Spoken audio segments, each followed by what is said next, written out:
And I will put enmity between you and the woman, and between your seed, the seed of the enemy, and her seed. If you look in your Bible, that seed is capitalized.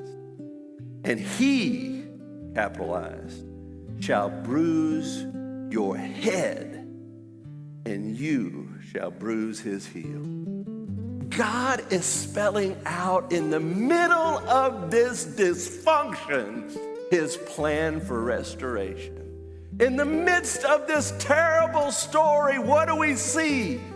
Jesus. Jesus. He is saying, oh, enemy, you may have won the battle, but when he comes, he is going to win the war.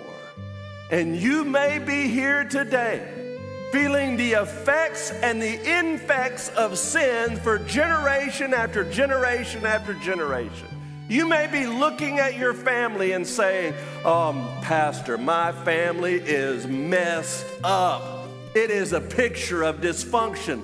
Join the crowd, because we all have messed up families.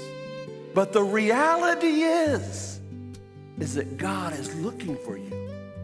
He's looking for you. He's saying, where are you? Where are you?